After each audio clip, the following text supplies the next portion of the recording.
The computer's sluggish today. I don't know. I'm usually energized on Friday, so I'm ready to go. So hi, everyone. Thank you for joining us. There's still a lot of people connecting, so I'm going to give you guys a second while you're connecting. Yeah. Let's welcome everybody to our Lunch with Docs today. My name is Anissa Mitchell and I'm with PMD Alliance. And today we're going to be having a discussion with Dr. Farmer on dyskinesias. So if that's what you came for, you are in the right place. Just for a little bit of housekeeping, we are going to keep everyone muted today just so that we don't pick up any background noise. We had a large registration for this program, so if everybody shows up, we are going to ask you to chat your questions as opposed to unmuting and asking those, just so that we can be able to accommodate everybody and see everyone's questions. So if you happen to be new, most of you are veterans at this Zoom thing now. But if you happen to be new to our programming, if you just hover over at the bottom of your screen, you will see kind of midway through where the little taskbar pops up, a little bubble that says chat. If you want to click that, then you can just chat us your questions, and we will be asking those throughout the day today. We do not have slides today. This is a full conversation. So we're going to just ask questions. Dr. Farmer is going to answer those, and these are all surrounding dyskinesias. So I'm going to kick us off by introducing Dr. Jill Farmer. She's a movement disorder specialist and she's in the New Jersey area. Dr. Farmer is one of the physicians we partner with on a regular basis, and we just really enjoy working with her. And I know that she has a lot of information, a lot of background in dyskinesias. And, you know, we hear this word a lot, and some people are very familiar with dyskinesias and other people are like, what are you talking about? Is this a symptom of the disease? What's the cause of this? What does this look like? So we're hoping to answer some of those questions for you today. Dr. Farmer, welcome to joining. Welcome. Hi. Thank you so much for having me, and I am loving seeing the numbers tick up. We're over 105 participants so far. This is amazing. Absolutely. So let's start off by letting everybody know this is actually part one of a two-part series that we're doing on dyskinesias. The next one will be in February. I think it's on the 19th. So if you want to come to the next one, that will be a follow-up to today. So let's start off first. Dr. Farmer, if you could explain to everyone what exactly is dyskinesia. Sure. And before I start talking, the reason why I'm wearing a face mask is because or a face shield is because I'm in clinic today. And for any of my patients that are tuned in and they're wondering why I'm in clinic and I'm doing things by telemedicine, today is a research day. So I'm here specifically just for research patients. The office is still closed for follow-up and new patient visits. We're doing those by telemedicine, and then some individual procedures as needed in the office. So don't think that you weren't selected to come in or something like that. But to answer your question about what is dyskinesia, it is, if anybody has the image of Michael J. Fox in their head of somebody that's kind of dancing around and moving around with a little extra movement, that's what a dyskinesia is. And it is an indication of either the medicine working too well in the system, or in some patients, it's an indication of when the medicine is wearing out of their system. So there's peak dose dyskinesia when the medicine's working too well, and wearing off dyskinesia when the medicine is sort of starting to get to a lower level. So, can you talk about that medications that could cause dyskinesia? Is it just one medication, or are there several? So there are several. So dyskinesias are a function of the progression of Parkinson's disease. It's not caused by medicine per se, but it's caused by how medicine works in the brain. So it's a little bit of semantics, but it's important to understand. The way that the most common medicine that causes dyskinesia works, and that would be carbidopa, levodopa in all of its varying forms, is levodopa, the bottom part of that medicine, the larger number that you see in your pill, that is taken up into the nerves that still make dopamine in the brain. So when Parkinson's, we know, is essentially a deficiency of dopamine. And when Parkinson's patients get diagnosed because of symptoms that they're having, whether it's the tremor, the slowness, the stiffness, the postural instability, when those symptoms start to emerge to become problematic enough that people go to the doctor to figure out what might be happening, patients have already lost about 70% of those dopamine making cells, those dopamine making nerves.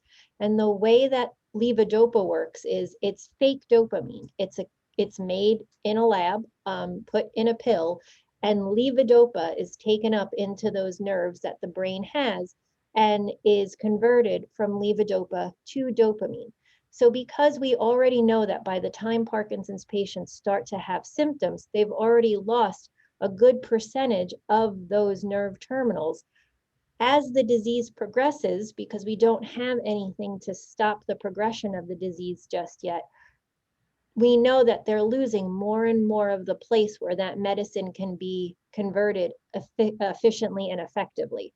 So the reason why dyskinesias start to occur is because we lose what's called buffering capacity in the brain. We lose the ability for those nerve terminals to take up the medicine, hold on to it, convert it, and then release it in a nice, consistent, reliable, effective way.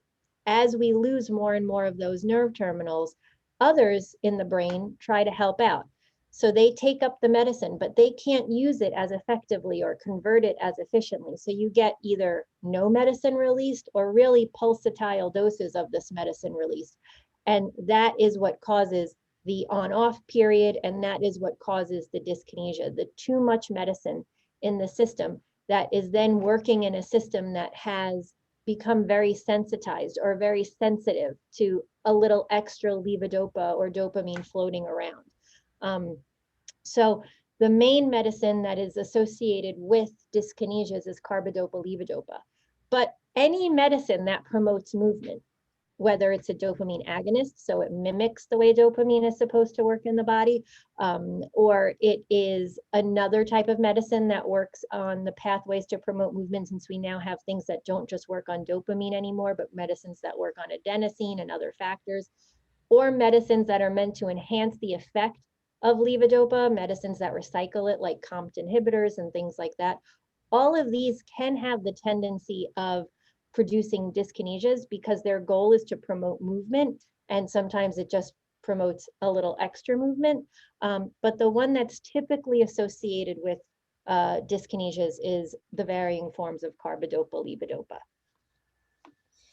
So we had a question, and it's a really good one because I'm sure people are wanting to know like the presentation. So one person asked, can dyskinesia present like akathisia, a restlessness similar to restless leg syndrome, but all over the body or in other parts of the body, not just the legs, or is it always just the dance-like movements? So how can it present? Yeah, so that's a very good question. And it's a complicated one. So I wish I could say, nope, this is how dyskinesia presents, and that's only it. And once you have that, you have a picture of it and you know what it is.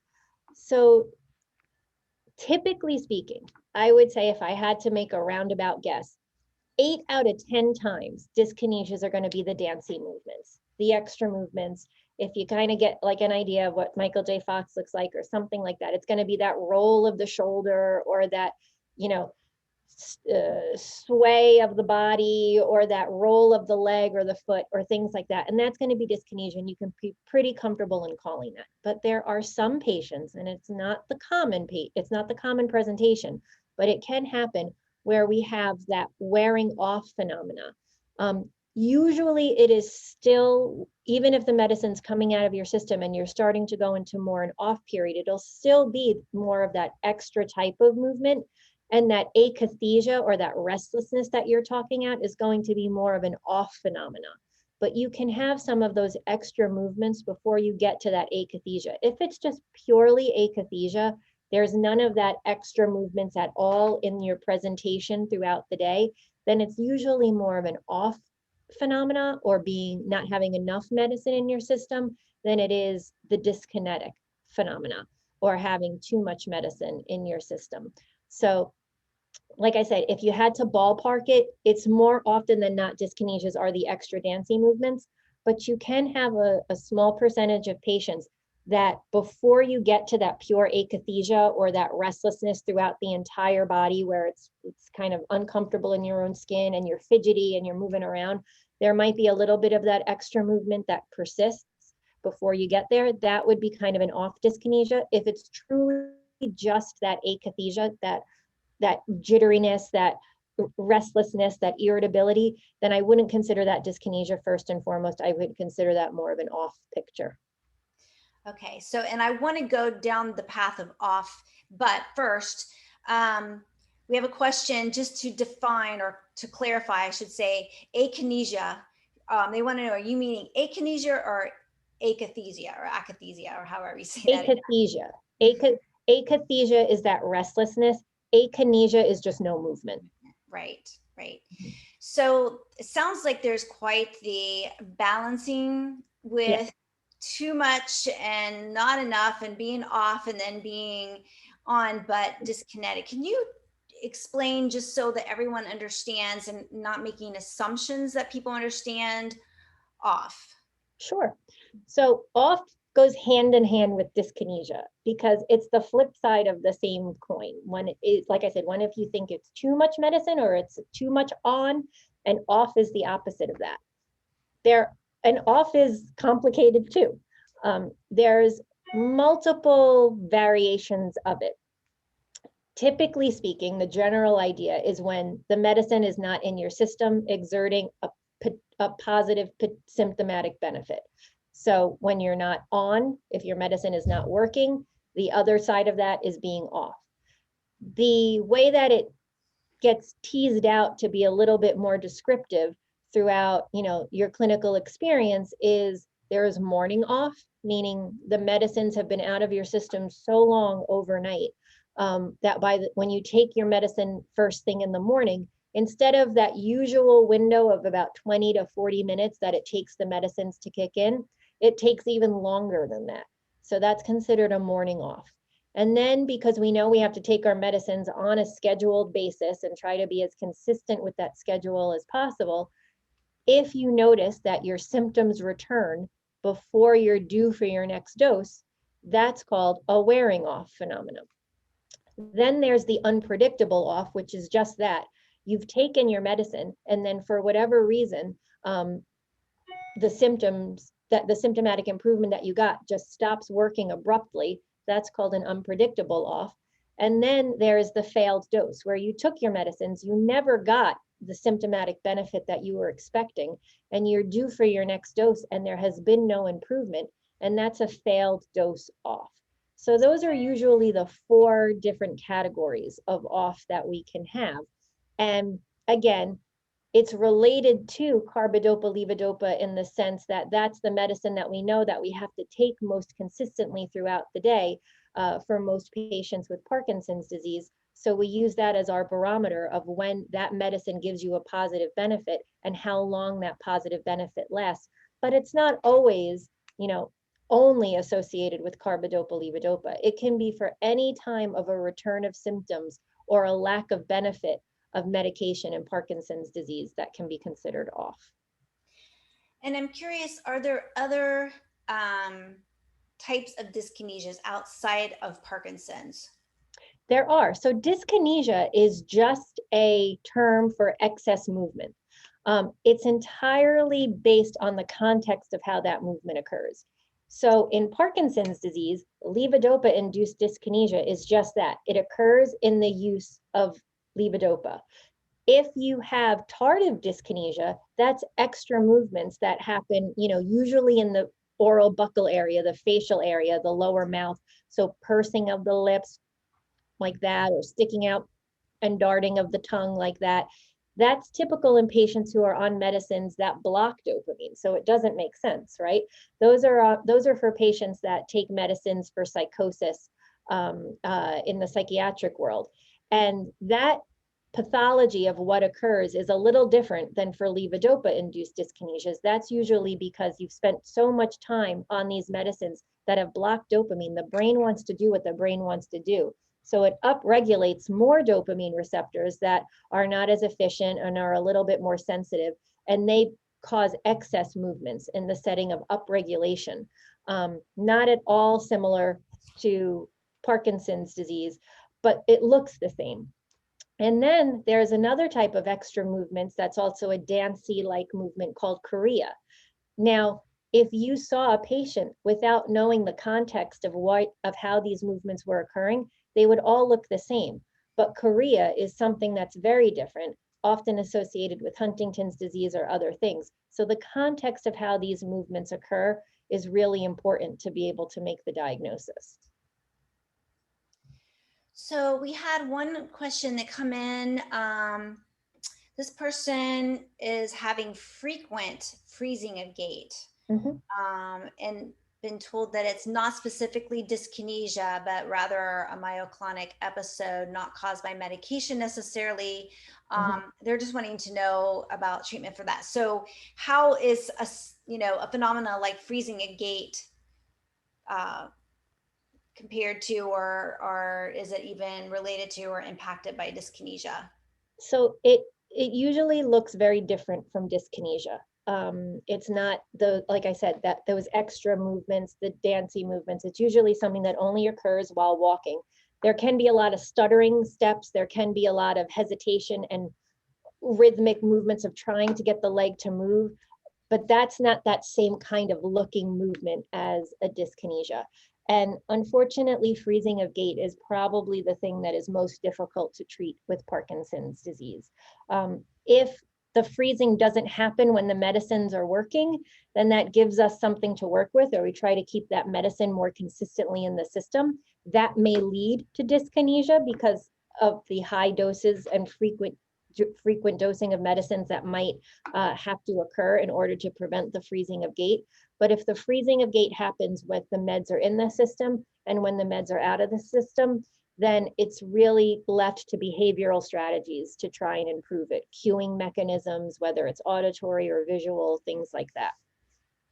So I'm getting a few comments in the chat, and so I think there still might be some clarification that is needed in terms of dyskinesia versus echithia. So that just that restlessness, and then the presentation, like someone was wanting to know, well, my arm is trimming on one side. If symptoms are only on one side, can it be a dyskinesia, or is that something else?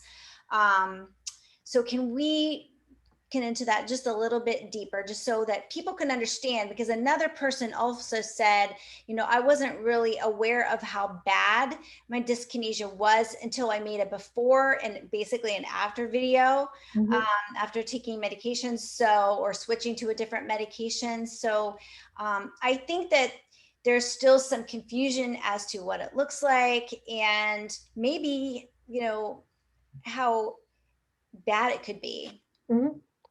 So again, dyskinesias are more rhythmic and dance-like. So if I could try and show an example of what it is, it can be something as simple as I'm sitting in the chair and right now I'm still. But if I was seeing somebody with mild dyskinesias, they might be doing this as I'm talking to them. So they're larger movements. They're a bit more fluid than what you would expect with the tremor. If it's their shoulder, it might just be kind of something that's going a little bit like that. If it's their hand, and it's not a tremor, it doesn't look like this. It's not rhythmic in that regard. It's more sinuous. Like I'm holding my hand out to reach for something and it might move a little bit more dance like this. Same thing for the leg, but I can't bring my laptop down to show you. Same idea. Akathisia that restlessness is usually somebody that I'm seeing in the office. And if I have to stand up, they're like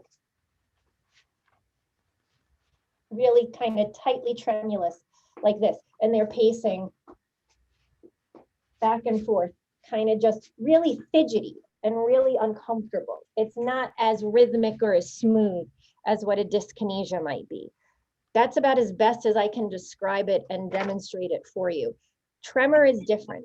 While dyskinesia can be on one side versus the other, it doesn't have to be all over the body. It can just be a roll of the foot or a roll of one shoulder or something like that. It's not that same rhythmic, low amplitude, low frequency type of movement that your arm or your hand or your leg can do. Okay, I think that was helpful. So we know often that, anxiousness can increase symptoms. Is that the case with dyskinesia? Absolutely. Anxiety can increase any movement symptom, whether it's tremor, whether it's a dyskinesia, whether it's chorea, whatever it might be. Anxiety exacerbates movement. So yes. Fantastic. So, and I'm curious, with all of these extra movements, is weight loss associated? Are people? That's a really good question.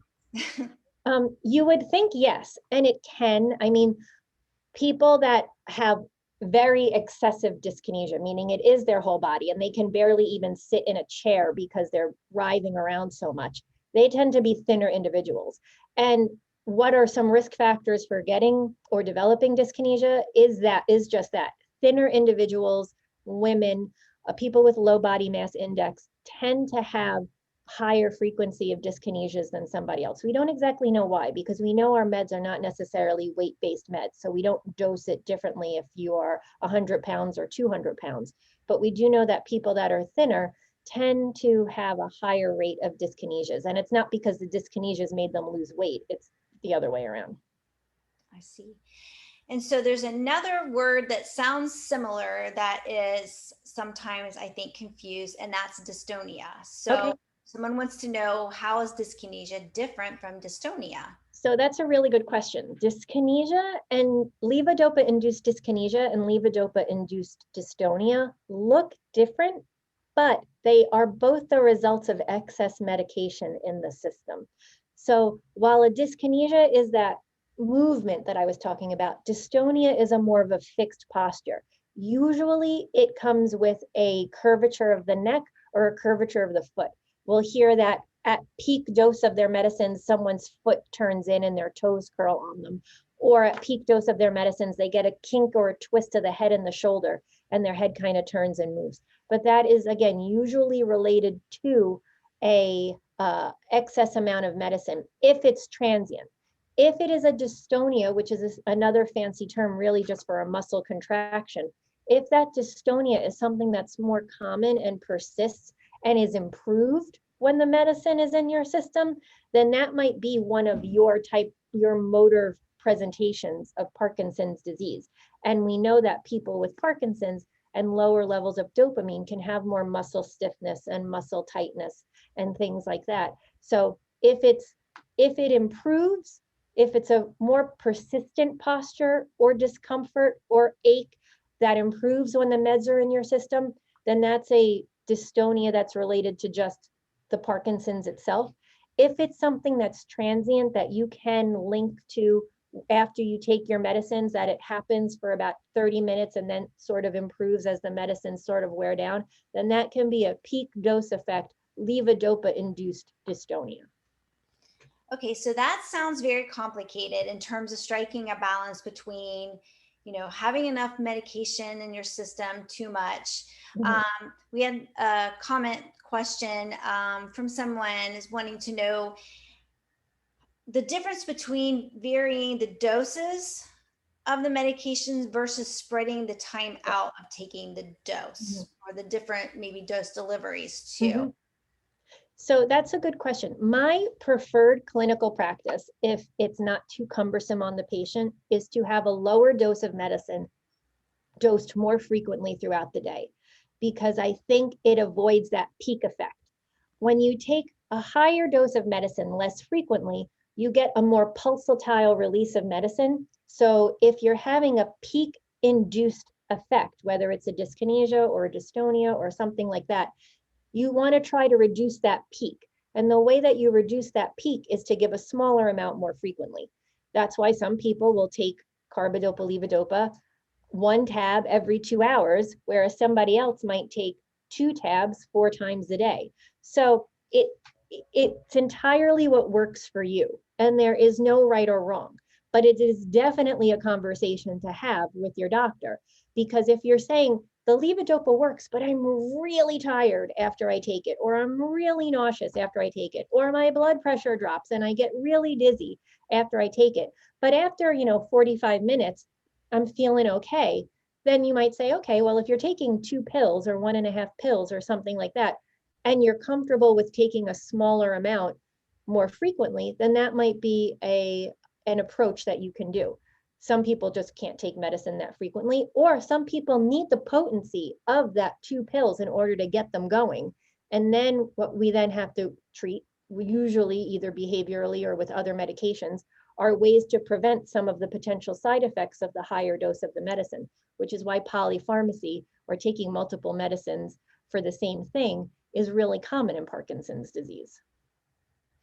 And are there other medications that can help? And even with like carbidopa, levodopa, things such as like Rytari, or eventually using Duoba. And I think someone mentioned Duoba, and once they took it and they realized how much better their dyskinesias were. Can you talk about those?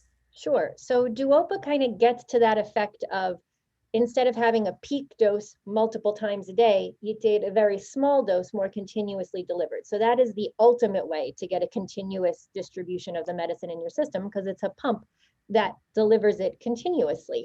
And it's a very good strategy. And I'm a big proponent of Duopa. And the reason why I'm in the office today for a study is because we're doing that second phase, the phase 3 of the next trial of AbbVie, which is looking at a much smaller pump that can give it through the skin or subcutaneously, as opposed to requiring a peg to deliver a gel form of the medication.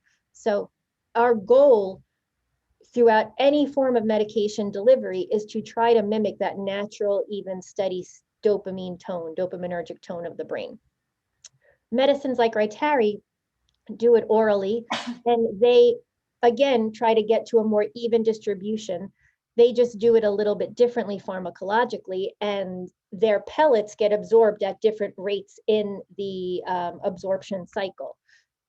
And it can work really well for some patients. Other patients find that it gives them a little bit more dyskinesia, or it is a little bit less effective because it takes a while for the medicine to kick in. And then when it kicks in, it's a higher dose than a peak effect than they would want. And it doesn't work quite well for them. So again, it's something that we don't know until we try with some of these medicines and some of the patients. But on paper, and the reason and the rationale for using it, it's an absolutely appropriate rationale. If you're taking pulsatile doses of carbidopa, levodopa throughout the day, maybe something like Rytari could help you get a little bit more even or consistent distribution in the system. And likewise, adding medicines that don't work on dopamine or specifically or levodopa at all to help might be appropriate. If you need that pulsatile effect in order to get moving, would adding a complementary dopaminergic med like a dopamine agonist, or a recycler like a COMT inhibitor or an MAOB inhibitor like entacapone or opicapone, or rasagiline or selegiline or Xadago or things like that, would those be helpful? Again, completely appropriate to try. If you're already on those dopaminergic meds, would adding medicines that don't work on dopamine at all, like Noriance or things like that, be something to try? So there's a lot that goes into the stepwise process. And that's just for the dyskinesia point of view. If you are on these medicines and just rearranging dopaminergic tone and stuff like that hasn't helped dyskinesia, then there's the entire group of medicines that are just meant for dyskinesias, the amantadine medicines, amantadine, Gocavery, Osmolex, things like that, that can be put on board specifically to address this one particular side effect. And how about DBS. Is that helpful? It is. So with DBS can help improve dyskinesias in a couple of ways. The first is that you typically get to reduce medicine. So if dyskinesia was caused by a peak dose effect of all the medicines that you had on board, if you can reduce your medications, you might simply be able to reduce the symptom of dyskinesia because your medicines are lower. If that's not the case, and you can't reduce dyskinesias because you can't reduce your medicines because you require that, you just are having DBS done so that you don't have to keep increasing your medicines from that point on, then there are programming strategies that you can do with the DBS programming that are specific for the dyskinesia. There's different contact points, and we know which ones those are based on the anatomy of where your lead has been placed that can be effectively used to reduce dyskinesia. And someone wanted to know specifically about Gocavery. How does that work? And it's effective for dyskinesia. Yeah, so Gocavery is effective for dyskinesia. It is, for all intents and purposes, a longer acting form of an older medicine called amantadine. So where the older medication amantadine had to be dosed 3 times a day in order to gain an effect, and because of that had a slightly different side effect profile, Gocavery can be dosed once a day, typically at bedtime, to try and help with the dyskinesias that somebody may be experiencing. And so let's talk a little bit about a different approach, and that's physical therapy. Does that help with dyskinesia? Someone's asking maybe to mitigate some of those issues. So physical therapy itself will not help with dyskinesia because it is a disease process or a pharmacologic process that's going on. But physical therapy or occupational therapy can be helpful for managing it. So if there are strategies to help a person move a little bit differently or hold their arm a little bit differently when doing a particular task, then it might be able to help manage the dyskinesia a bit better. But in and of itself, it can't reduce the dyskinesia. So, Dr. Farmer, do you find as a treating physician that people come to you and ask about dyskinesias, or are you having to kind of sift that out and maybe just see it in their presentation when they come to the office? So when it's subtle and mild, it's usually something I pick up on before they do, or family members pick up on before they do. Because again, if dyskinesias are an example of when the medicines are working, the medicines are working. So they're just focused on being on. They're not necessarily focused on the extra movements they might have, unless it's really impacting a particular activity. And early on, usually it's not. So that makes me wonder if someone's experiencing a dyskinesia and that means their meds are on, they might feel pretty decent and might not be bothered by the dyskinesia. Right. So what do you do, or have you come across a situation where maybe the family members were more bothered by the dyskinesia and they were worried about their loved one, but they themselves weren't that bothered by it? Sure. Often it's an education session that happens. And I explain it just as that. I say that these are movements that we see in patients with Parkinson's disease, and we see them at varying degrees, at varying stages, with varying medications on board. And we monitor it as we monitor other things like tremor. We monitor whether, dizziness or lightheadedness is an issue, or hallucinations are an issue, or whatever it is. There's a whole host of symptoms that we check in on periodically at the different visits. And if dyskinesias are starting to emerge, I say that this is an example of the medicines in your system and how they're working. It is not something that we have to react to right away. It's not something we may have to react to ever, but it's something that we watch and monitor. And if it's bothersome to family members, but not bothersome to patients, then it's a conversation that has to be had amongst the family members. It's not something that needs to be treated. If the patient isn't bothered by it, it's not isolating to them, and it's not impacting their ability to participate in social situations and things like that, it's not a safety issue, then less medicine is best. And sometimes it just needs to be a conversation to have with, external friends and extended family to explain what it is and what it means, and that it doesn't necessarily have to be treated. Once dyskinesias do start, it does make the docs be more cognizant of being able to adjust medications, because we don't want to just bring medicines on board that we know that if we give more can enhance the dyskinesias. So it's with everything with Parkinson's, if you intervene on it sooner rather than later, it's probably offering a better clinical course for a patient, but it's not something that needs to be reactively jumped on with other medicines as soon as it starts to emerge. But you also don't want to wait till it gets to a point where it is starting to have more impact on social activities or hobbies or. Oh, I think you're frozen. Let's give her a second to see if she gets reconnected. Technology is great when it works. I don't know. Can you hear us, Dr. Farmer? I can hear you. Okay, you froze there for a second. Oh, okay. You're back now. Can you hear me now? Yep, you seem to be good now. Okay. So I didn't know if you were finishing. Where did you lose me? Hear the rest of it. Yeah. Where did you lose me? What was I saying? I don't know, Becky, do you know where she left off at? To be honest with you, I don't know, because I was reading the chat, to be quite honest with you. So, well, you were talking about just the medication and, Yeah. you know, So, I mean, right away. Right. Basically the long story short is that it's not something that we have to treat right away. We do have to educate patients on it and family members on it, because we don't necessarily want to let it go if it was to change or increase or become more impactful. But just when it starts to emerge, it is something that we keep an eye on, but it's not necessarily something we have to jump on with medication changes right away. Awesome. And so Jim was prompting me. Thank you, Jim. So you had mentioned something about hobbies, and that's good because that was kind of where I was going to go next, is how dyskinesias are impacting people's activities. Mm-hmm. And how they might be able to work around those, and what you see in terms of impact on exercise. Mm-hmm. So I ask even if I think dyskinesias are mild, what, if anything, are patients doing differently because of them?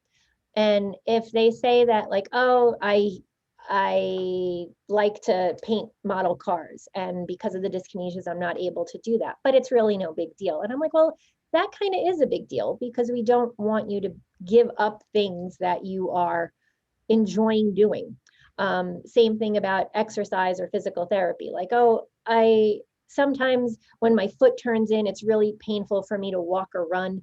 And I just kind of wait it out. And I'm like, well, waiting it out and going back to it later is one thing, but do you wait it out and then just not participate in that activity for the day or the week? Then that's not a good thing. So even if it's not quote unquote overly impactful, meaning that it's stopping them from doing a major thing, if it's impacting little activities that they would do throughout the week or the day that either brings them enjoyment or is good for their overall health, like exercise, then I do think it's something that's worth addressing with adjustments to medications, whether that's reducing medicines or adding medicines or changing the frequency of medicines or things like that, because we want to stay proactive about it. I like one comment from Judy. The only thing she's had to give up is wearing earrings because she's lost too many without knowing it. Well, that we might not adjust medications for, but I appreciate losing the earrings. So we did put, and we've mentioned it before, we put it in the description, and someone had asked, can you define what long-term use is in terms of the medication? When we talk about long-term use of levodopa, what does that actually mean? So there have been studies to show that for whether motor fluctuations, we'll call them, because that can incorporate off periods and that can incorporate dyskinesias, can happen as early as about 5 years with the use of medicine. Then that's not typical. I would say it's more along the lines of a decade of use of meds, thereabouts, that we start to see more significant concerns for the. Oh, and you froze again. I'll give you a second. You connected pretty quickly before. Can you hear me, Dr. Farmer? Uh-oh, we lost our picture too. Oh, there she is. no. I have her picture. There she is. You're back. You froze again. I'm sorry, I don't know why. I'm at the office, but I know that we have internet, so. Well, it can always be sketchy. You never know. So I know. I was saying that about 5 years is where the studies have shown that it can start motor fluctuations, but after that. okay, you froze again. Seems like it's getting more frequent. Are you able to hear us, Dr. Farmer? I appreciate everybody being patient with us. Technology is great. We love it, but sometimes it doesn't always cooperate with us. I'll give her a second more, and then maybe Becky, we can have her pop off and pop back in and see if that helps. Right, because she doesn't seem to be coming back. So we still have a few minutes. So what we'll do is we'll have her pop off for a second and then reconnect and see if that helps. All right, so I am seeing some really good comments and questions in here. So we'll go back to those. In the meantime, we had somebody that shouted out that they're from Australia. So I'm really impressed that you're on from Australia. So anybody else want to share where you're from? I'd love to see who we're reaching and who's joining us today. We have a fairly decent sized crowd. So it's great to see where everyone's from. So we have, who else is out there? I know there's some Florida folks on there because I see them. Tampa, Florida, New Jersey. Oh, Ireland. Michael's in Ireland. Oh, hi, Michael. Good to see you. Thanks for joining. Michigan. Oh, California. Oh, Canada. We have Canada, San Francisco. I love to see where people are from. I think I'm back. All right. Yes. Yes. Okay. Sometimes right. Just got to refresh. Yeah, I joined via my hotspot now. All right. 5G, so that should be good. So I know you've been trying to answer this question now 3 times. So you're at the end towards talking about the 5-year kind of timeline. Yeah, so I'm sorry. So the long term is as long as it takes me to answer this question. The long-term use is really looked at about 7 to 10 years, but there are studies to show that as early as 5 years, you can start to have motor fluctuations, whether that's the start of dyskinesias or the start of on-off phenomena. And I'm just curious, is there any difference at all in terms of people developing dyskinesia if they're young onset versus just what we call typical? So young onset, there's a couple of risk factors, like I was saying, whether it's being a woman, whether it's being thin. Young onset, there are some that have a genetic predisposition, like people that hold the LRRK2 gene have been shown to develop dyskinesias a bit more than those that do not. Obviously, that's a very academic one. Nobody's checking genetics just to see if you're more predisposed to developing dyskinesias or not, but that has been seen. All right, and now I'm going to try to scroll back through. I had people telling us where they're from, and we have people from Ireland, from Australia, Awesome. Alberta, Canada. So we're bringing people in from everywhere. So I just love that. I know, it's exciting. And we even get a little bit of humor out there by saying that we must have too much levodopa in the computer today. So, okay, let me see if I can go back to, so this is an interesting question. And it's related to COVID. It says, can COVID cause dyskinesia? We know that it's caused some other neurologic issues. So is that a possibility, or have you seen that anywhere? So COVID does not cause dyskinesia, but an infection can enhance dyskinesia. So it doesn't have to be an infection with COVID, but as we know, if you get a respiratory infection, a urinary tract infection, obviously more serious things like pneumonia or sepsis or things like that, it can enhance abnormal movements, the same way anxiety can enhance abnormal movements. So anything that puts a stressor on the system, whether it's a good stressor or a bad stressor, can make these movements more pronounced. Okay. And, we were talking a bit about, maintaining, things that bring joy to our lives and not having to give up too much, and, trying to find treatments and balance all of that out. So I guess, how do we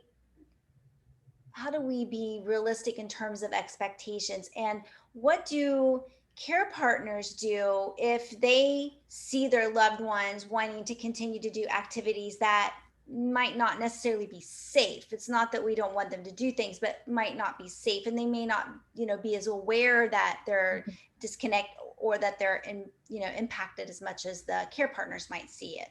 Sure. So I really try my best to help people maintain hope, because I think that being able to do what you want to do is just as important as being effectively medically managed. And sometimes those things don't go hand in hand, meaning that if I could make people's tremor completely disappear, but it makes them so sleepy and groggy or have hallucinations or miserable, then what am I achieving by doing that? So there is absolutely a balance.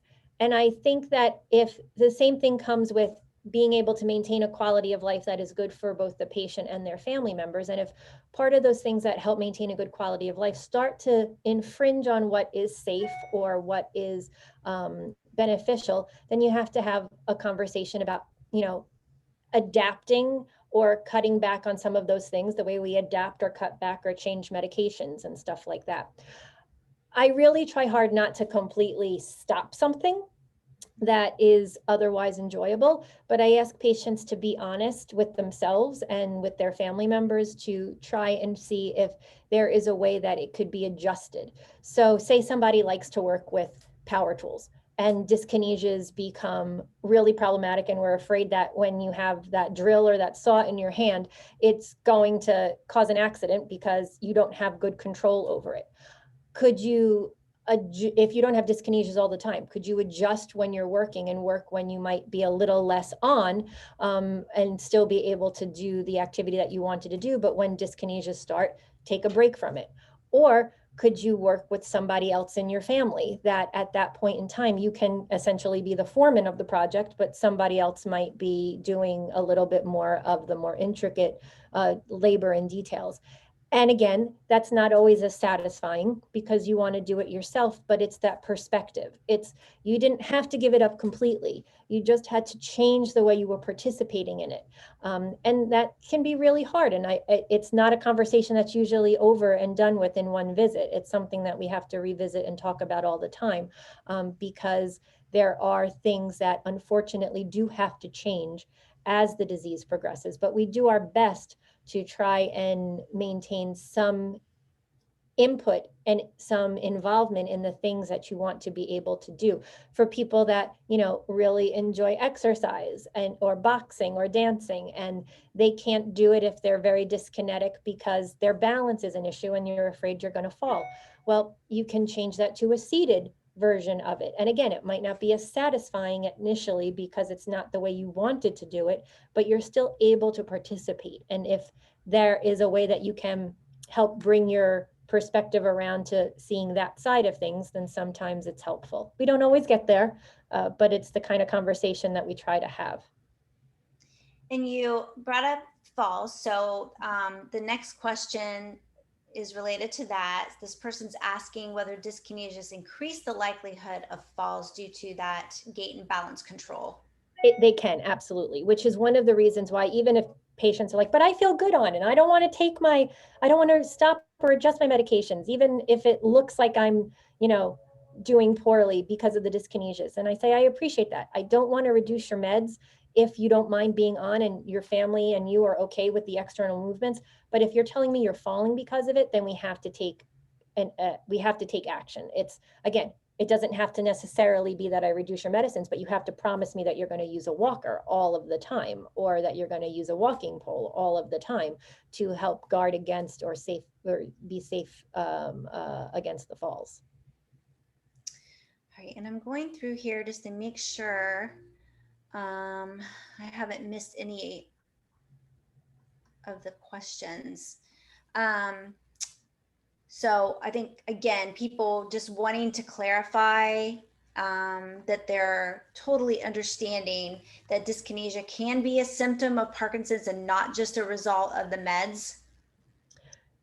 So correct. It is the dyskinesias are a result of advancing Parkinson's disease, but it is in the context of the medications for the most part. So you don't have to tease it out specifically because they often do go hand in hand. There are very few patients that will have dyskinesias because of too low medicine in their system, not too much medicine in their system.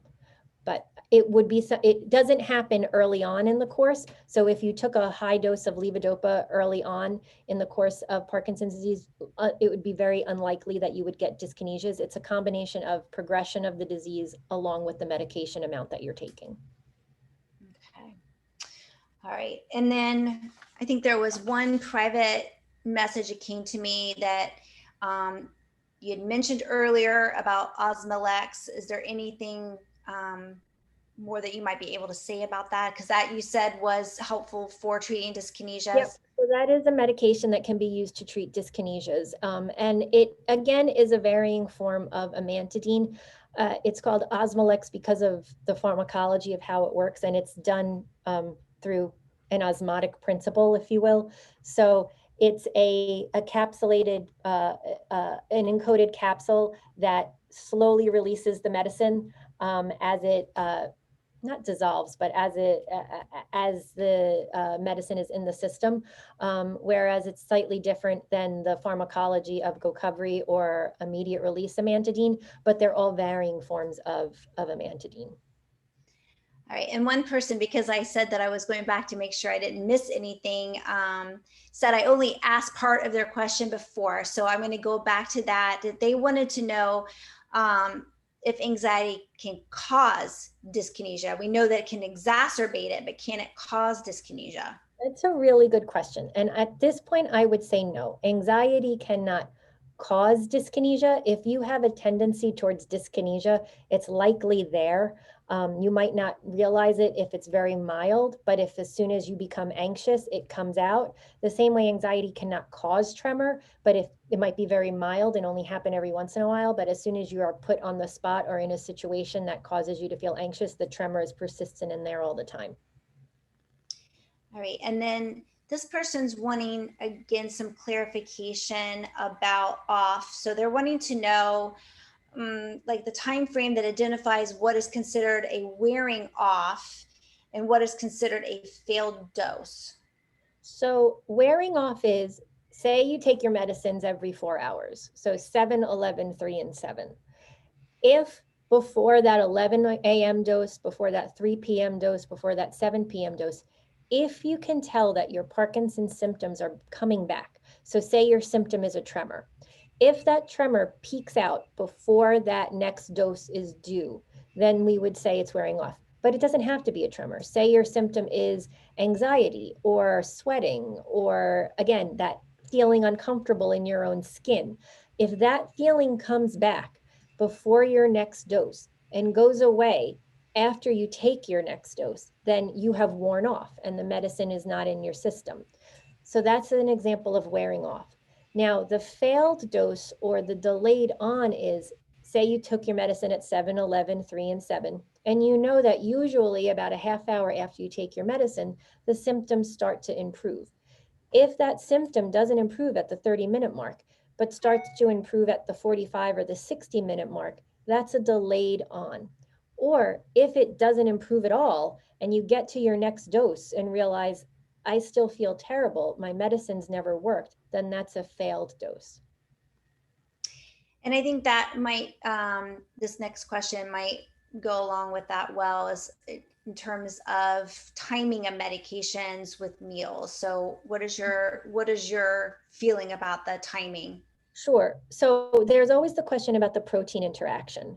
And it's an impact for some patients, but not all patients. So it's so difficult to take medicines on multiple times a day on a fixed schedule anyway, that I often tell patients, don't worry about the meal interaction to start. Let's just get you used to taking your medicines. Now, if they start to have these wearing off phenomena, or this failed dose phenomena, or they're feeling just that their medicines don't work as consistently well throughout the day, then we'll ask, well, how are you taking your meds in relationship to meals? And what kind of meals are you having when you take your medicine? Because it's only protein. It's not all meals that have a potential interaction. So if we're able at that point to tease out that, oh, after I eat eggs in the morning, it takes about an hour more for my medicines to work than they do when I just have cereal or when I have oatmeal. Then you might have some protein interactions, and we'll talk about spacing your meds out differently. If you really can't tell, like I said, it's so hard to take meds so frequently anyway, then we really don't put much weight in the protein interaction, at least in my clinical practice.